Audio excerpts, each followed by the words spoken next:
देखছেন AGT live 24/7। आप देख रहे हैं AGT live 24/7। You are watching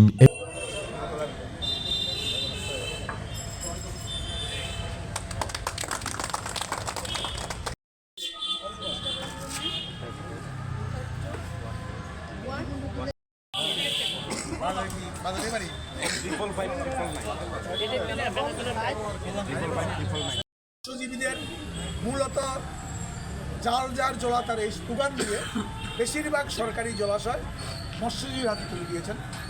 আমরা 88-93 দেখেছি এই লুটপাট করেছে, সমস্ত কোঅপারেটিভ ধ্বংস করে দিয়েছে, আবার বামফ্রন্ট সেগুলি পুনরুজ্জীবিত করেছিল। আমরা দেখলাম 2018 সালে এখন যারা সরকার চালাচ্ছেন বিজেপি, আইপিএফটি মতা, তারাও সমস্ত জলাশয়গুলি বিভিন্ন মাফিয়া এবং একটু পয়সার মালিক এরকম লোকদের দিল। প্রকৃত মৎস্যজীবীরা এগুলির অধিকার থেকে বঞ্চিত।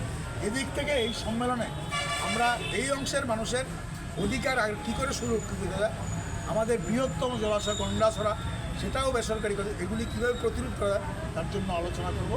এবং সামাজিক দায়িত্বের ক্ষেত্রেও আমরা বিভিন্ন সময় আমরা ভূমিকা নিয়েছি। আজকে মৎস্যজীবী ইউনিয়ন রাজ্য সম্মেলনে করতে এখানকার সংগঠন গণ আন্দোলনের সাহায্য নিয়ে একটা ঐতিহাসিক ক্ষেত্রে বলবো যে এমন একটা দায়িত্ব পালন করছে যেটার বিকল্প হয় না। কর্পোরেট যতই করো এটা পয়সা দিয়ে করা যায় না, তার জন্য তারা আজকে রক্তদানের মতো কর্মসূচি।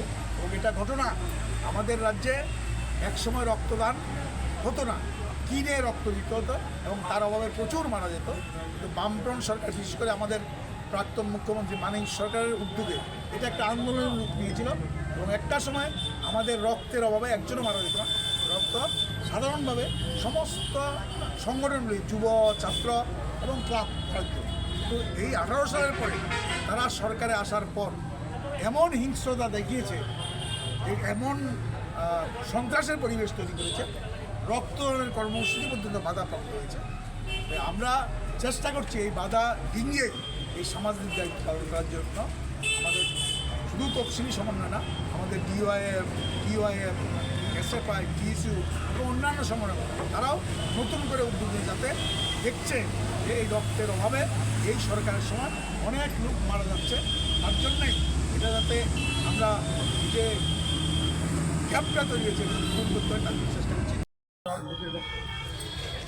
আগামী 20শে ডিসেম্বর তেলিয়ামুড়ায় সংগঠনের 11তম রাজ্য সম্মেলন সংগঠিত হচ্ছে। এই উপলক্ষে সারা রাজ্যে বিভিন্ন কর্মসূচি নেওয়া হয়েছে।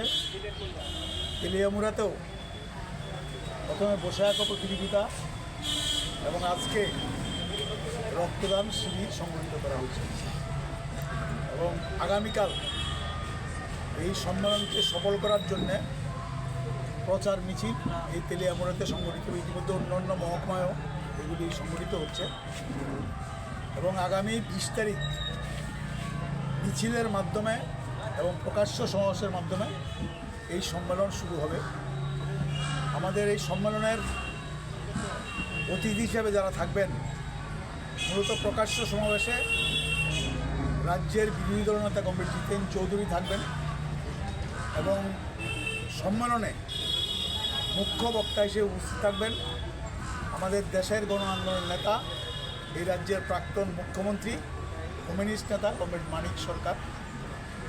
আমরা জন্মলগ্ন থেকেই এই সংগঠন এই রাজ্যের সমস্ত অংশের যারা মৎস্যজীবী ভাই বোন আছেন এবং সাথে পিছিয়ে পড়া তফসিলি অংশের মানুষ, উপজাতি অংশের মানুষ, অন্যান্য শ্রমজীবী মানুষ, তাদের অধিকারের জন্য লড়াই সংগঠিত করেছেন এবং পরবর্তী সময়ে আমরা আরও কিছু সংগঠন তৈরি করেছি যেগুলি এই রাজ্যের এই মৎস্যজীবী যে লড়াই আরও শক্তিশালী করতে পারে এরকমভাবে। সব সংগঠনেরই সম্মেলন শুরু হয়েছে এবং আমাদের মূল যে সংগঠন ত্রিপুরা তফসিলি জাতি সমন্বয় সমিতি আগামী 21-22 ফেব্রুয়ারি আগরতলাতে সংগঠিত হবে।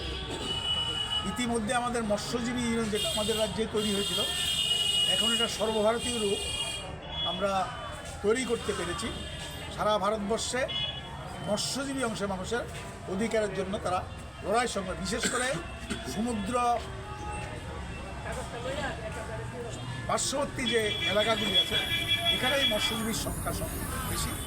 প্রতিদিন এই লড়াই কঠিন হচ্ছে, কারণ আমরা দেখেছি বর্তমান সময়ে যারা দিল্লিতে সরকার চালানো RSS নীতি বিজেপি, তারা সমস্ত ক্ষেত্রে কর্পোরেটদের মালিক করে দিচ্ছেন এবং সমুদ্র অঞ্চলও বিদেশি কোম্পানির কাছে দিয়ে দিচ্ছেন।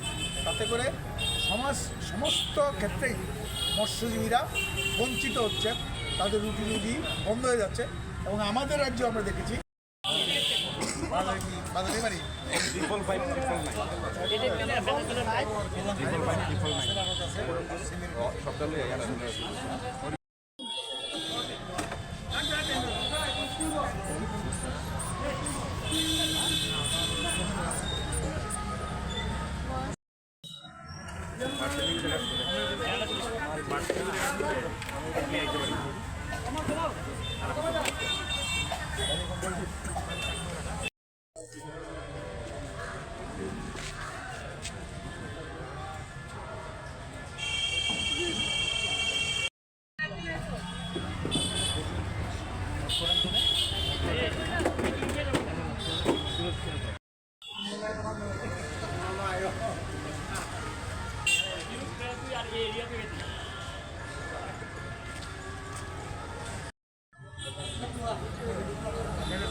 আমরা উপস্থিত হয়েছি।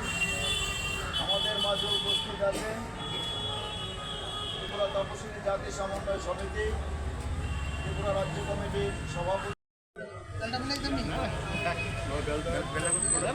ये न्यूज़ कंटेंट देखने के लिए शुक्रिया। अगर आपका कोई सुझाव है तो हमें कमेंट कीजिए, सब्सक्राइब कीजिए AGT Live 24/7। Thanks for watching AGT Live 24/7.